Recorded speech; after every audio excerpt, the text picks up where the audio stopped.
Good morning and thank you for joining us. My name is Karen Curtis and I am a member of the Provider Outreach and Education team here at WPS.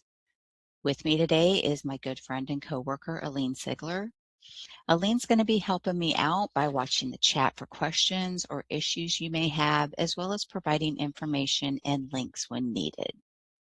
And my goal today is to provide a better understanding of timely filing and when it's appropriate to ask for an exception. I'm going to do this by providing the guidelines for filing claims in a timely manner, the exceptions for not filing a claim timely, and how to file those exceptions. Lastly, I'm going to provide some tips on how to avoid rejections. So I want to start out by covering what CMS has set as guidelines for submitting claims timely. Timely filing requirements for Medicare claims is 12 months or 1 calendar year from the date the services were received. Generally, the start date for determining the 12-month period would be the from date on the claim. Now, there are times when the from and the through dates of the claim are not the same. So for claims billed on a UB04 or an 837I, this can occur when there's an inpatient stay, or perhaps when billing monthly for repetitive services. So in these cases, facilities are going to want to use the through date on the claim to calculate that 12-month period. Claims containing span dates can also occur for services that are billed on a CMS 1500 or an 837P. So examples can include a physician providing oversight of an ESRD patient or claims for DME supplies and rentals. And in these situations, the from date on the claim is what should be used when determining timely filing. The last instance we have is if a provider or if a patient receives services on February 29th. And in those cases, the claim should be filed by February 28th of the following year. Now, claim submissions that are found to be either incomplete or invalid will not be able to finalize. Incomplete submissions are missing required information. So this would include data elements that are needed to process the claim. Things such as the provider number, the beneficiary number, those things that we can't process the claim without. With invalid submissions, the required data is there and it's complete, but the information is illogical or it's incorrect. So examples would include an invalid Medicare number or an invalid procedure code. This happens also when you're entering the beneficiary information and maybe their name doesn't match exactly how it appears on the Medicare card. Some people go by nicknames, but when a claim is entered into our system, it's checking against Social Security's records. So you want to make sure those names match. Somebody named Kenneth may go by Kenny, but whatever's on that Medicare card is what you want on the claim. Claims that are not accepted into FIS or MCS are not considered filed for the purposes of determining timely filing. So how does a MAC determine if your claim is filed timely? And the answer is by looking at the receipt date. The receipt date actually has two functions. The system uses the receipt date to determine if the claim has been filed within the 12 months from the date of service, but it's also used to make sure that MACs are meeting the deadline of processing a clean claim within 30 days. So if the timely filing deadline is not met, then the claim is rejected. And if the claims processing deadline is not met, then the provider gets paid interest. The receipt date is assigned the day that the MAC receives the claim. Remember, claims should be formatted correctly and include all of the required data. Now, for providers who use FIS, sometimes a claim can be RTP'd or returned to provider. And it is important to know that once you make corrections on that RTP'd claim and you hit F9, the claim's going to receive a new receipt date. So that's another thing you kind of want to keep track of, is these claims that you're having to go in and correct. That's going to keep resetting that receipt date. So since making sure that your claim gets into the system is so important, I want to talk about how you can check status to see where your claim is. Um, the first line of notification for electronic submissions is going to come from the translator or the Common Edit module, which is called the CEM. For those who maybe don't have access to view these electronic responses, we also have the WPS GHA portal and the IVR. Providers who use the FIS system have an additional tool, which is direct data entry or DDE. I have listed some examples of the electronic file submissions, the responses that you can get. The TA1 and the 999 files, they help you determine if your claim was accepted or rejected by the translator. So that's that very first step. The 277CA lets you know if your claim has been accepted by the CEM, and it can provide you with a claim number. It can also alert you to potential processing errors. So you can take that claim number off the 277CA and you can use that to kind of track the process through other things like the portal or the IVR. The 276, 277 transaction is going to give you status on a specific claim. So it's going to provide you information as to where the claim is in the system. Is it paid, pending, or is it denied? The WPS is or WPS Snap is our secure portal, and those who have registered can check claim status by entering your MPI, the patient's Medicare number, and the service start and end dates. Our IVR has a claim status option. You're going to be asked to enter the patient's Medicare number, name, and dates of service. And then you can receive confirmation if the claim's denied, rejected, returned, where it is. Direct data entry, or DDE, is an option for FIS providers, and the claim summary inquiry screen will allow you to see where this claim is located in the system. So you'll need to enter your MPI, the patient's Medicare number, and the type of bill. The DDE system will then display a list of claims that meet the criteria you entered. So now let's turn to actually timely filing denials. If your claim has been rejected for timely filing, your remittance advice will contain group code CO, meaning it's a contractual obligation. You may not bill the Benny for these services. What you can do is bill the beneficiary for any deductible or coinsurance in the amount that would have been due had Medicare made payment on the claim. You will also find CARC 29 stating that the time limit for filing has expired, along with RARC N211. The N211 lets you know that you may not appeal this decision. Claims that the system has rejected for timely filing cannot be appealed. Institutional claims are also going to receive reason code 39011.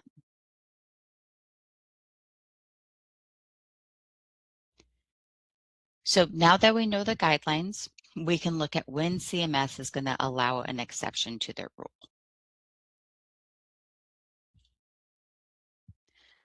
CMS has 4 exceptions that constitute good cause for extending the timely filing limit: administrative error, retroactive Medicare entitlement, retroactive entitlement involving Medicaid, and retroactive disenrollment from a Medicare Advantage or a PACE provider organization. Now, I'll go into each of these in just a little more detail.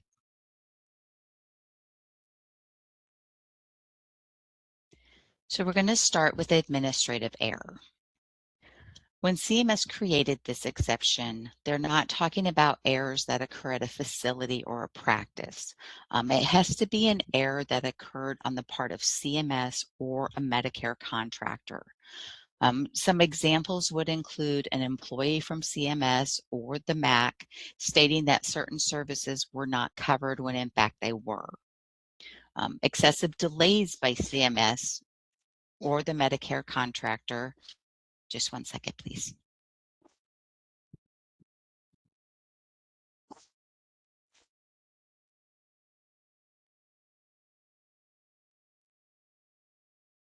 Sorry about that. Excessive delays by CMS or the Medicare contractor in providing information necessary for filing the claim. If you have experienced this exception, you're going to want to include the following documentation when submitting your request.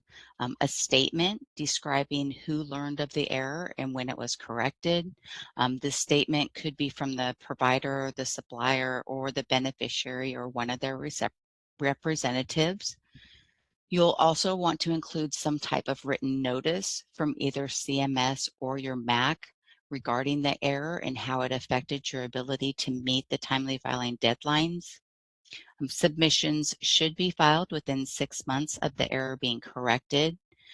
And the CMS Internet Only Manual states that contractors are not allowed to accept requests that are beyond 4 years from the date of service.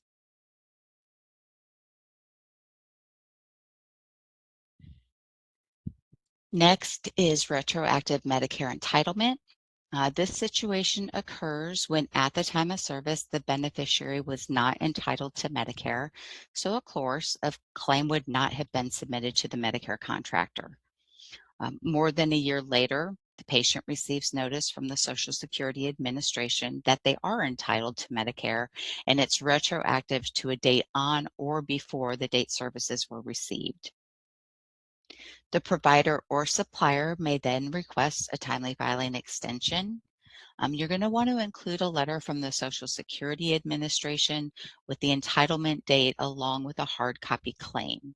Now, if you are unable to obtain a copy of the letter, the MAC, so WPS, would be able to check Common Working File to verify the entitlement date and the date of accretion. The date of accretion would be used to determine when the beneficiary was notified. Now, requests should be sent within 6 months of receiving notification of retroactive entitlement.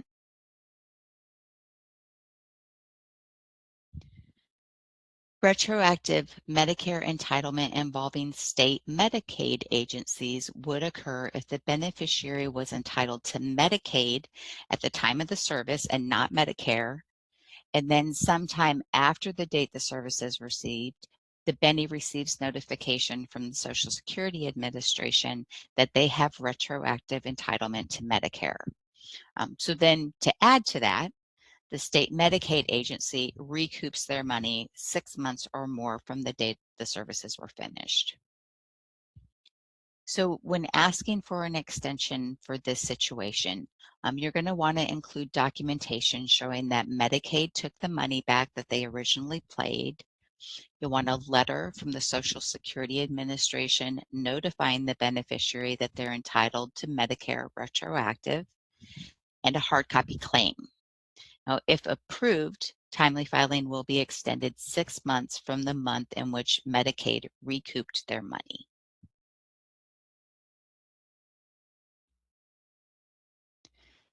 Our last scenario involves Medicare Advantage plans and Medicare Advantage plans and program of all-inclusive care for the elderly provider organizations. At the time of services were rendered, the beneficiary was enrolled in a Medicare Advantage or a PACE provider organization. The patient then disenrolls from the plan, and their disenrollment is effective retroactive to on or before the date the services were furnished. The previous plan then recoups their payment 6 months or more after the services were received. Now, your request this time should include documentation that shows prior enrollment in an MA or a PACE, verification that the patient is no longer enrolled in the program with the effective date of the disenrollment, proof of the payment being recouped, and a hard copy claim.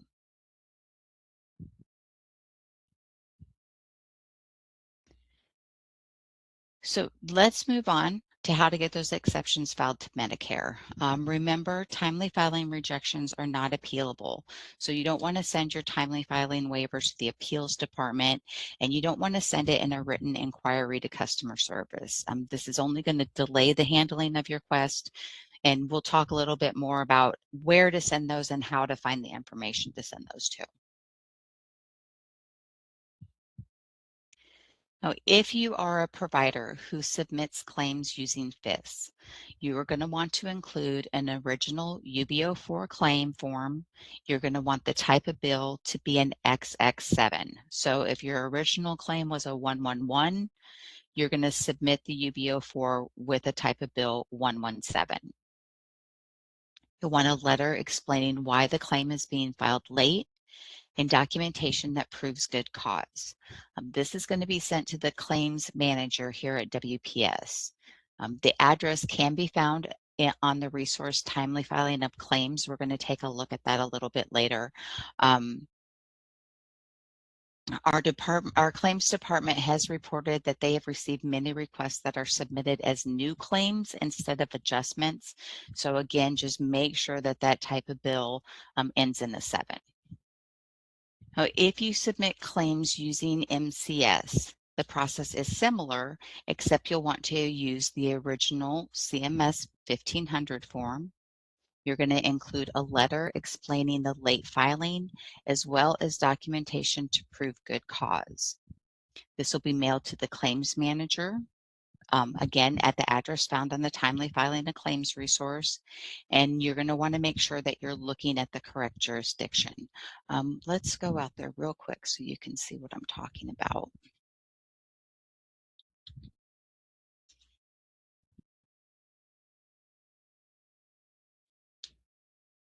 Aline, can you verify that you can see our homepage? Yes, I can. Okay, great, thank you. So if we go to the Topic Center, and I'm going to go to Claims, I am in J5 Part A. So I'm going to scroll down here just a little bit, and we're going to go to the topic Deadlines. And then we have this resource, Timely Filing of Claims. So this gives you a little bit of information about patient responsibility. It reminds you that timely filing does not have appeal rights. Third-party payers, we'll talk about that a little bit more. But then if we scroll down here, it says how to file a waiver to extend the timely filing limit. It gives you a list of the documentation that you're going to want to include, and then it gives you the address for the claims department that you're going to want to send that to. The reason I mentioned that you're going to want to check your jurisdiction is because these PO boxes do change. If I scroll back up and if I click on Part B,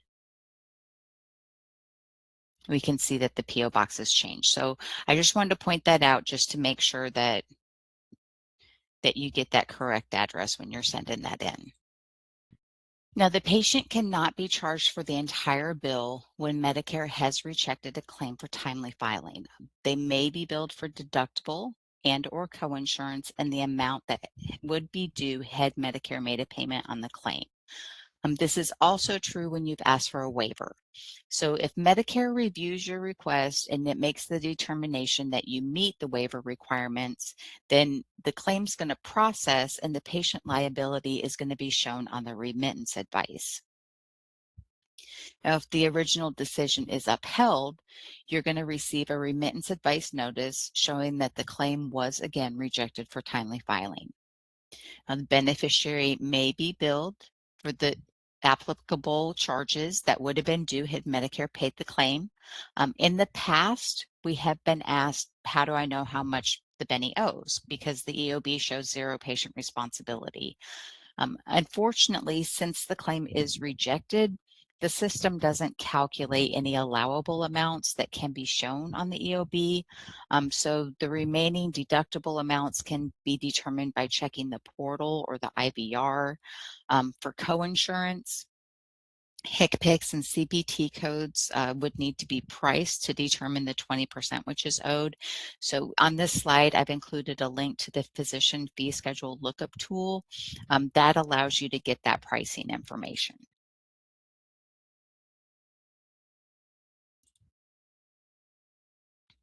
Now, I wanted to include some examples of what information is provided within the WPS portal. Eligibility information can be viewed regardless of what access level you have. And at the top, you'll see a couple of rows of tabs. The blue tabs indicate that information is available for those topics, while the gray means that there's no information available. So this slide is showing information from the Part A deductible tab, which is why it's showing in white and kind of outlined in blue. So the information displayed here is going to include the coverage span dates, the deductible for the base year, and the deductible remaining. So this would be the amount the beneficiary still owes.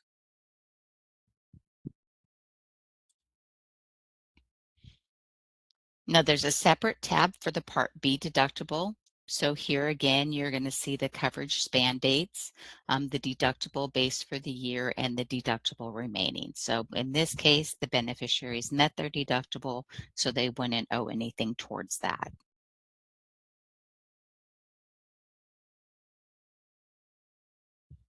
I've also included an example from the physician fee schedule lookup tool. This tool allows you to find Medicare payment amounts for each code so that you can calculate the coinsurance amounts that would be due. Um, the two, the two links that you see here up at the top um, allows you to download the physician fee schedule relative value files and the physician fee schedule payment amount file. The search tool is shown here on the left. And for my example, I entered the current year, and then I used the evaluation and management code 99212. I chose all modifiers, and then I chose a specific MAC, and I chose Nebraska because that's where I'm located. And then I just clicked the search files or search fees. Now the result is shown here on the right. So you can see the non-facility price, the facility price, non-facility limiting charges, and facility limiting charges. So I just wanted to show you an example of the information that you can find using these tools. So the overall goal is to have claims filed timely and avoided rejection. So how can that be done? I did some data analysis so that I could provide you with the numbers of rejections that we see as well as non-covered dollar amounts that are related to timely filing. The claims in this sample were processed between April 1st of 2026 and June 30th of 2026.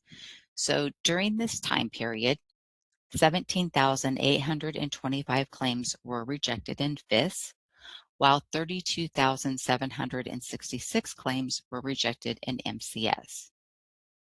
These rejections resulted in $11,538,549 of non-covered or dollars non-covered for claims submitted by Part A providers and $7,136,303 non-covered for claims that were submitted by Part B providers.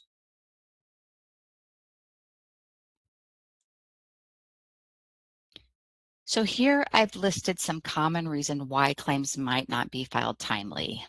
Maybe staff was not aware that the patient had Medicare. So maybe the patient came in and they're like, yeah, I have a group health plan. They don't mention anything about Medicare entitlement. So you're just not aware. The second bullet happens quite often.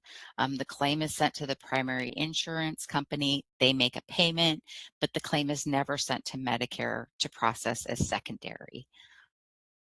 Claims adjustments and reopenings are also subject to timely filing rules, so sometimes providers run into problems there when they want to make corrections.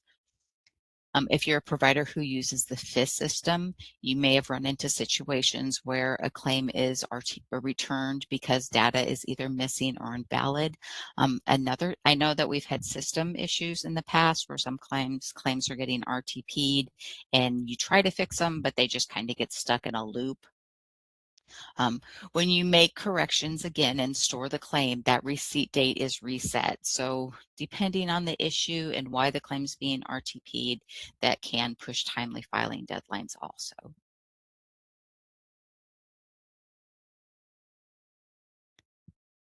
So some ways to avoid this. First, always get a copy of the patient's Medicare card. This is going to ensure that you have their name entered correctly along with the MBI. Depending on whether the service is inpatient or not, you can determine if they have the correct Medicare coverage at the time the services are provided. Now, if this can't be done, then eligibility can be verified through the portal or HETS. If you're a provider that uses clearinghouses or billing agencies, they can also provide eligibility information.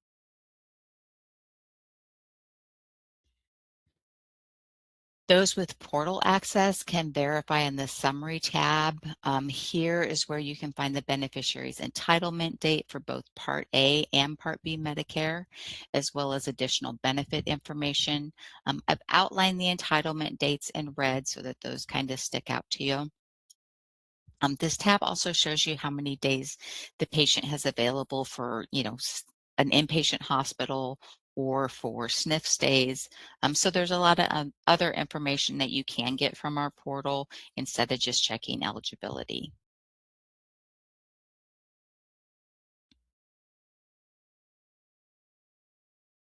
Each time I hold this webinar, I get a lot of pre-submitted questions asking me about timely filing for MSP situations. Not billing Medicare because the patient has another primary insurance is not considered good cause for waiving timely filing in the eyes of CMS. Um, so make sure you have all of the information before you bill. Use the admission questionnaire before the Benny receives services. The MSP manual, chapter 3, section 20.2.1 has questions that can be used. CMS also has a Medicare secondary payer page where you can find a link to the admission questionnaire.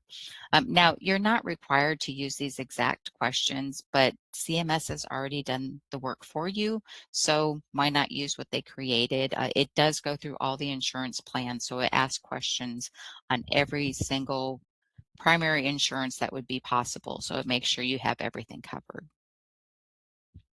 Um, you also have tools available for finding Medicare entitlement, such as the portal, HETS, clearinghouses, and billing agencies. Lastly, bill Medicare as secondary. I really can't stress this enough. There are so many providers that say that primary insurances recoup their payment after that timely filing deadline has passed. If you bill Medicare as secondary, then your claim's already in the system. And you also could receive an additional payment depending on the situation. If the primary doesn't pay in full, Medicare could cover the remaining amount. If the primary insurance denies the claim, then Medicare may pay as primary. Then that way, if the primary comes back and says they shouldn't have been primary and they're going to recoup their money, then your claim's already in the system and it just has to be adjusted or, just changed. So it's not going to be too late.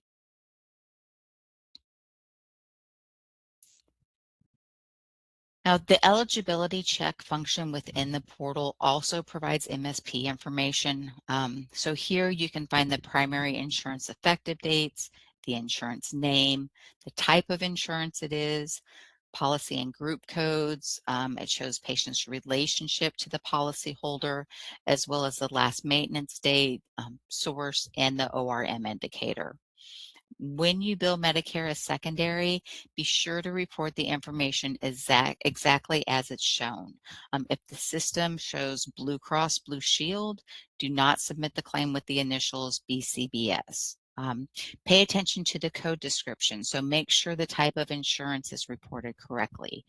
You don't want to report an employee group health plan as a disability insurance because this is just going to cause claims to be rejected.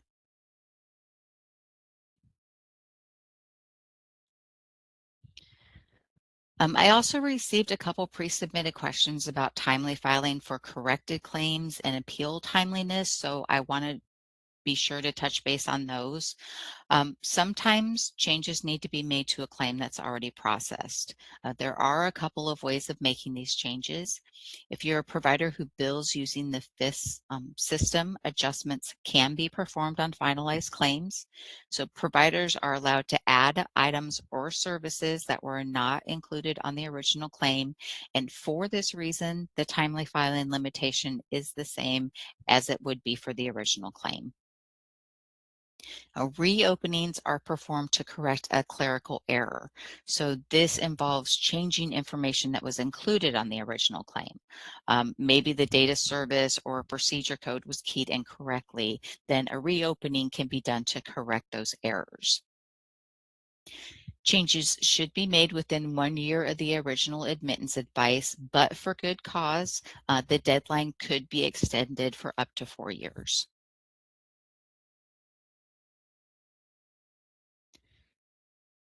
Now, appeals is another process with time limits. So if your claim is denied with appeal rights, you have 120 days from the date the initial determination was received. WPS staff then has 60 days to make a decision. I did include a link for the fee-for-service appeals process flowchart. This gives you all of the deadlines that you have to get from the first level to the second level, and it also includes those time limits for how long that specific contractor or that entity has to review that appeal decision. Return to providers occurs in the FIS system when the claim submitted is incomplete or missing information.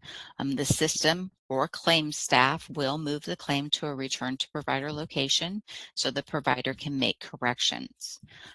Once the claim is corrected, then the claim is going to be stored and that receipt date is going to be updated to the current date. The two easiest ways to check claim status um, or to check the status of the claim are DDE and the portal. If neither of these options are available, the IVR will also provide this information. Providers who have registered for direct data entry are able to check claim status in the claim summary view. Using the status location field, this will allow you to narrow your results to view claims that are in a TB9997 location. If you're a portal user, the claim search will show you the status location of your claims. So I've included a screenshot of this on the slide so that you can see under the status header, you can see claims in a variety of locations. If you choose the eye icon that's shown in blue, then your screen's going to open up to the claim detail, and it's going to show you the reason code that's associated with the claim and what action can be taken.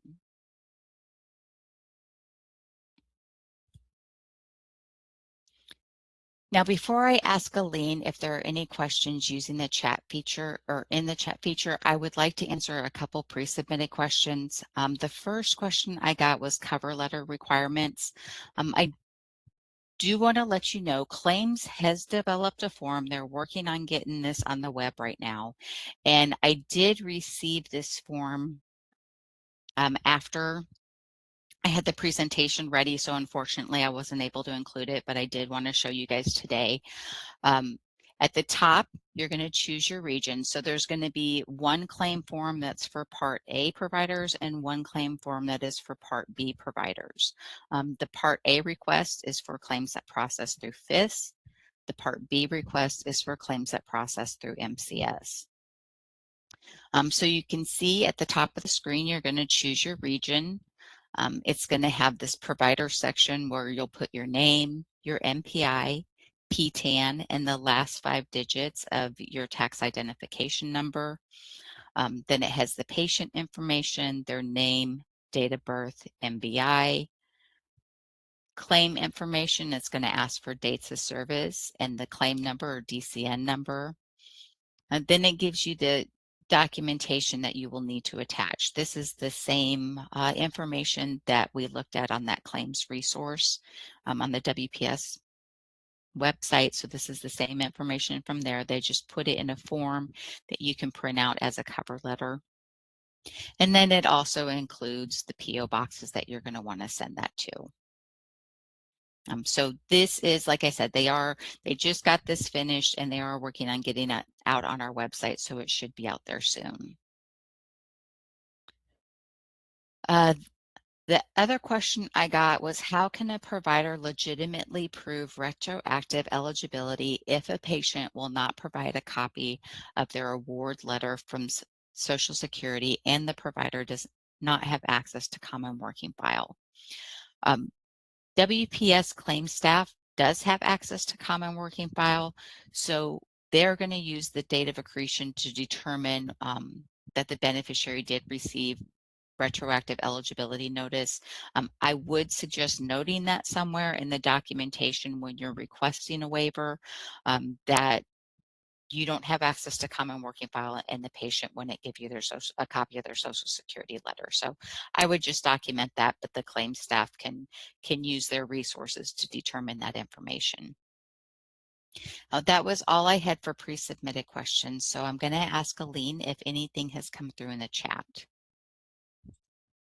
Hi, Karen. Thanks for that great information. I know timely filing can be tricky sometimes. So we did get a question from Shelley, who asked if you would repeat the manual section dealing with, I believe you were talking about the MSP admission questions. Sure, we can go out there and take a look. Give me one moment here. Let's get this over.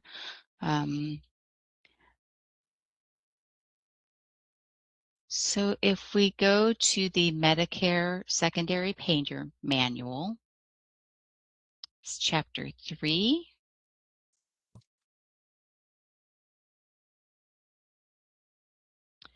And then, oops, sorry. We have right here 20.2.1 Model Admission Questions to Ask Medicare Beneficiaries. So it goes through all the different insurances and it gives you the questions that you can ask. There also is, and I'm going to see if I can find it.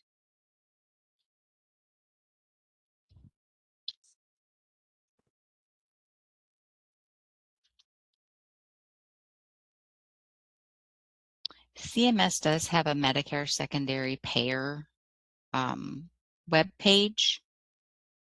And if we scroll down, I'm trying to do this slowly just in case scrolling bothers anyone. But it does go over the different types of insurance. And then at the bottom of this, it has related links. So it's got provider, beneficiary. I believe it's on the provider one. Yeah, it talks about gathering information. Sorry if I'm scrolling too quickly. I can't. They had it out here somewhere, and I apologize for not being able to find it.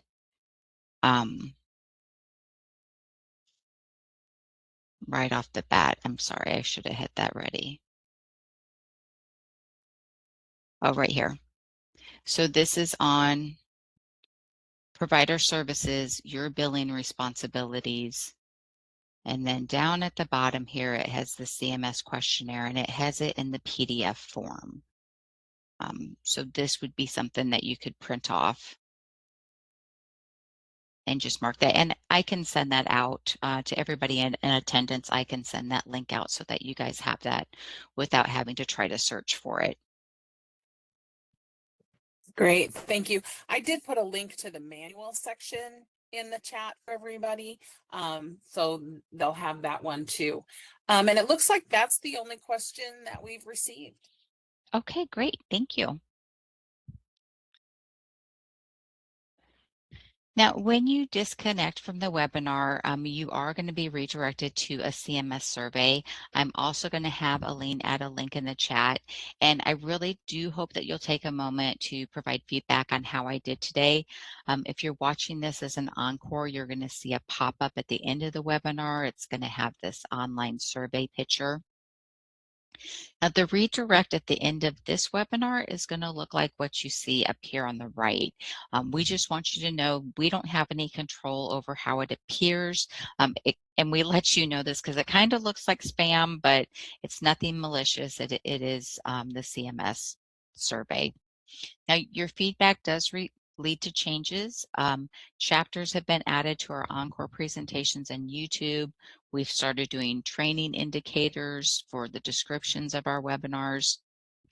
And we also take things that you put in that you want future education on, we use those for our Medicare Education Expos. We do have one coming up in September, so be sure to watch out for that one on our live events page.